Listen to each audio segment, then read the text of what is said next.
Assalamualaikum dan salam sejahtera. Bertemu lagi untuk video yang terakhir bagi tajuk Kedaulatan Malaysia, Cabaran Punca dan Penyelesaian bagi tema Keadaan Ekonomi Malaysia. Ini merupakan pengajian am semester 1. Pertama, kita akan lihat langkah mengatasi kemelesetan ekonomi.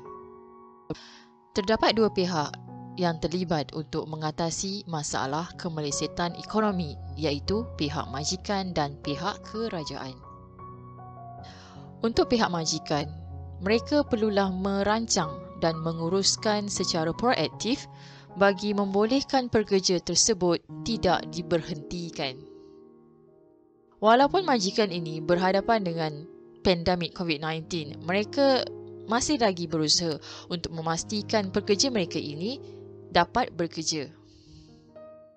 Antara insentif yang diberikan oleh pihak kerajaan kepada pihak majikan ialah memberikan subsidi upah. Maksudnya di sini, sebahagian gaji pekerja itu akan ditanggung oleh pihak kerajaan dan selebihnya akan dibayar oleh pihak majikan. Bagi pihak kerajaan pula, kerajaan harus mencari kaedah yang terbaik untuk mengatasi masalah ekonomi dan meningkatkan kedudukan ekonomi pada paras yang stabil. Jadi, kita akan lihat apakah peranan pihak kerajaan bagi mengatasi masalah ekonomi. Langkah yang pertama atau persediaan yang pertama ialah menyediakan latihan kemahiran dan peluang pekerjaan.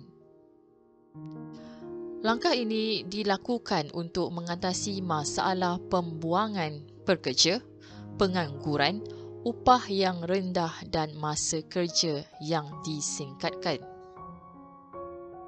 Jika seseorang pekerja itu memiliki tahap kemahiran yang tinggi, maka dia akan mengurangkan risiko untuk dibuang kerja, dan jika dia tidak dibuang kerja, maka masalah pengangguran dapat diatasi.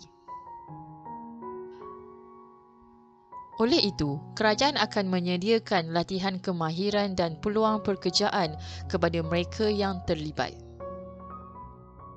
Kedua, merancang pelbagai program menerusi Kementerian Sumber Manusia. Terdapat beberapa program telah pun dilaksanakan seperti program penempatan pekerjaan, Train and Place program dan Skill Development Fund. Program ini dilaksanakan bagi mengatasi masalah pengangguran dan krisis ekonomi.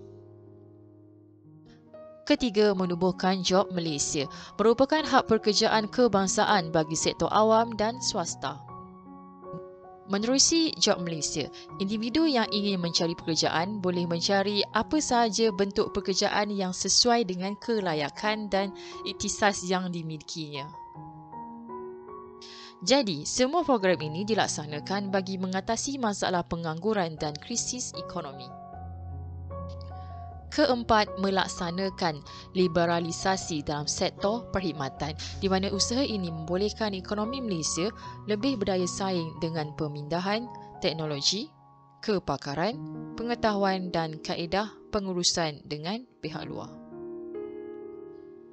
Kelima, memperkenalkan pakej rangsangan ekonomi bertujuan untuk mengurangkan kesan penguncupan ekonomi global ke atas ekonomi negara. Contohnya pada masa sekarang, Malaysia berhadapan dengan COVID-19. Jadi kerajaan telah pun memperkenalkan pelbagai pakej rangsangan ekonomi untuk memulihkan semula ekonomi semasa berdepan dengan COVID-19. Jadi, antara contoh yang telah pun dilaksanakan oleh pihak kerajaan ialah pakej rangsangan ekonomi prihatin rakyat iaitu Prihatin dan Pelanjangan Semula Ekonomi Negara atau PENJANA. Seterusnya kita akan lihat kepada ekonomi digital. Apakah impak ekonomi digital? Kebanyakan impak yang diberikan adalah impak positif. Jadi, impak yang pertama ialah mewujudkan urus niaga yang cepat dan mudah. Pengguna lebih cenderung ke arah pendigitalan terutama melalui platform e-dagang dan perbankan atas talian atau online banking. Kebanyakan masyarakat Malaysia memilih untuk melakukan aktiviti secara maya bagi memenuhi keperluan harian mereka kerana urusan ini lebih cepat dan memudahkan mereka. Tambahan pula, dengan norma baharu pandemik COVID-19 telah menyebabkan banyak perusahaan tradisional beralih kepada perniagaan atas talian. Impak yang kedua ialah meningkatkan daya saing ekonomi. Oleh sebab teknologi digital semakin berkembang, maka ekonomi digital akan menjadi asas kepada ekonomi moden. Kesan daripada pandemik COVID-19 telah mempercepat gelombang perubahan yang mendorong rakyat perniagaan kerajaan untuk mengadaptasikan pendigitalan dalam urusan seharian.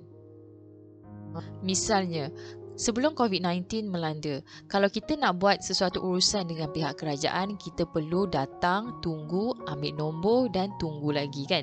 Tapi selepas berlakunya atau semasa berlakunya COVID-19, kita perlu membuat temujanji secara atas talian dan pergi pada waktu dan tarikh sekian-sekian. Dan ini akan mengurangkan masa kita untuk menunggu.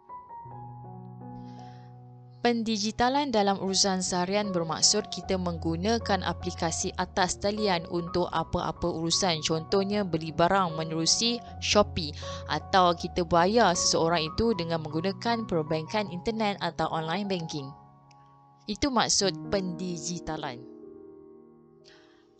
Hal ini akan menyebabkan ekonomi lebih tulus dan berdaya saing.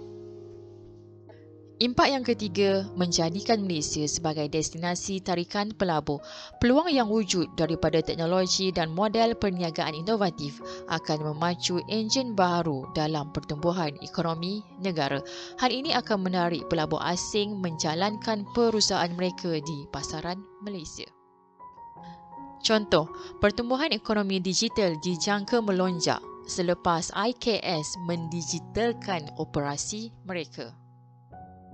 Impak yang keempat ialah membuka banyak peluang pekerjaan seperti penghantar makanan menerusi Foodpanda, GrabFood, Lalamove atau secara persendirian.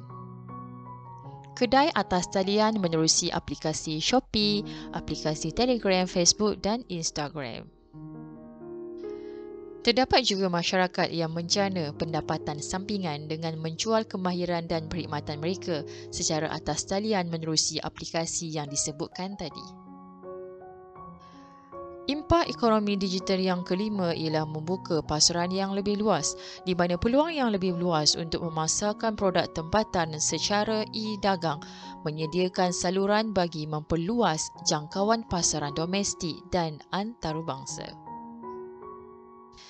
Ini kerana perniagaan atas talian membolehkan perniagaan tersebut untuk mendapatkan pelanggan sama ada dalam negara ataupun di luar negara.